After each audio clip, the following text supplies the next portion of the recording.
2008-ci il müharibəsi, onun nəticələri və Gürcüstanda gizli dövlət tərəfindən idarə olunan Rusofab kampaniya ilə bağlı bugün baş nazir İrakli Qobaxidze danışıb. O, ölkənin iqtisadiyyatına, turizm potensialına və reputasiyasına zərər vurmağa yönəlmiş cəhdlərə diqqət çəkib. Bildirib ki, Rusofab kampaniyalar müxalif siyasətçilərin və QHT-lərin iştirakı ilə suni şəkildə fəallaşdırılır və xarici qüvvələrin sifarişi ilə idarə olunur. Baş nazir gizli dövlətin məqsəd və planlarının Gürcüstana zərər vurmağa yönəldiyini bildirib.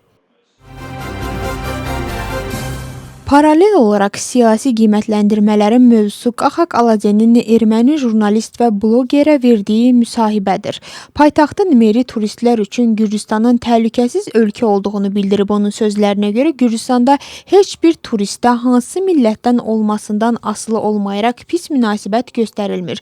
Alace həmçinin müəyyən qrupların ölkənin turizm imicinə zərər vuran məlumatları qəsdən yaydığını bildirib. 12 avqust bir tərəfdən Didqori qələbəsi, digər tərəfdən isə 2008-ci il kapitulasiya razılaşmasının günüdür. Şalva Papaşvili yazıb. Onun sözlərinə görə 2008-ci il avqustun 12-sində Mikhail Saakashvili müharibəni uduzub və Gürcüstan 6 bəndlik razılaşmanı qəbul etməyə məcbur olub. Papaşvili bildirib ki, sənəddə Rusiyanın müharibədə tərəf olduğu qeyd edilməyib və Rusiya qoşunlarının çıxarılması üçün konkret müddət müəyyənləşdirilməyib. Nəticədə Gürcüstan əlavə ərazilərə nəzarəti itirib və minlərlə insan məcburi köçkünə çevrilib. Vətənə xəyanət və sabotaj işi üzrə baş prokurorluqda dindirmələr davam edir. İstintaq Georgi Baramidzenin açıqlaması ilə bağlı aparılır. Hazırda Abxazeti müharibəsi veteranı Viktor Tsava dindirilib. Səhər isə Cemal Koçyaşvili, Georgi Vaşakidze və Georgi Gelovandə dindirilib. Ümumilikdə bugün 7 nəfər sorğuya çağırılıb. İş Georgi Baramidzenin Abxaziya müharibəsi zamanı Gürcü hərbçilərin əsirləri güllələməsi barədə açıqlaması ilə bağlıdır.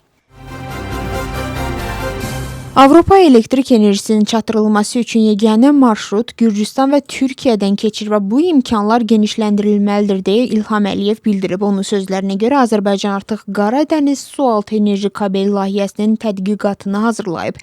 Əliyev bildirib ki, Azərbaycan elektrik şəbəkəsi Rusiya, İran və Gürcüstanla Türkiyə ilə məhz Gürcüstan üzərindən əlaqəlidir.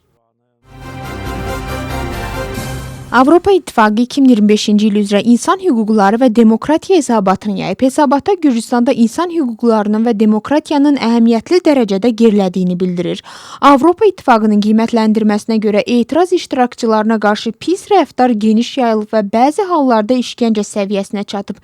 Yeni qanunların ifadə və media azadlığına mənfi təsir göstərdiyi siyasi pluralizmin təhlükə ilə üzləşdiyi qeyd olunur.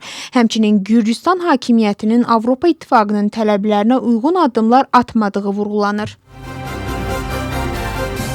Böyük məbləğdə vəsaiti dələduzluq yolu ilə ələ keçirməkdə axtarışda olan şəxs hava limanında saxlanılıb. İstintaqla müəyyən edilib ki, o 2025-ci ildə vətəndaşa məxsus 2 milyon 741 min lari dəyərində daşınmaz əmlakı dələduzluq yolu ilə ələ keçirib. Şəxs Rustavi şəhər məhkəməsinin qərarı əsasında axtarışda olub və barəsində qiyabi həbs qərarı verilib.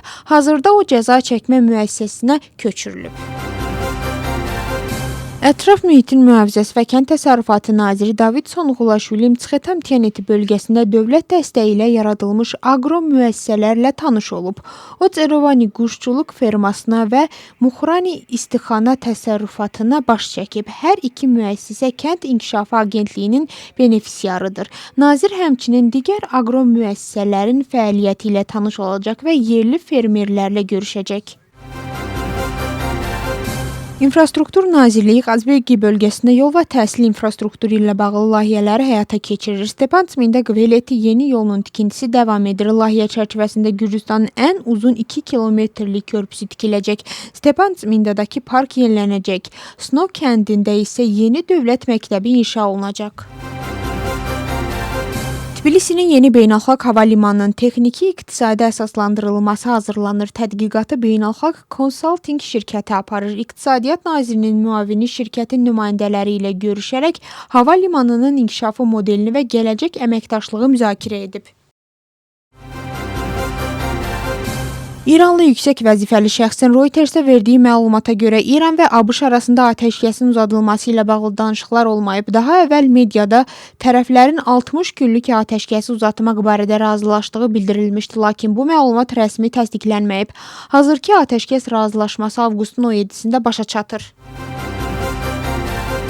Donald Trump NATO samitindən sonra Ankaradan qayıdarkən təhlükəsizlik məqsədi ilə təyyarəsinin dəyişdirildiyini təsdiqləyib. Onun sözlərinə görə qərar məxfi xidmətin və hərbçilərin göstərişi ilə verilib. Washington Postu isə Trumpın prezident təyyarəsi əvəzinə hərbi təyyarə ilə qayıtdığını və bunun mümkün sui-qəsd təhlükəsi ilə əlaqəli ola biləcəyini yazıb.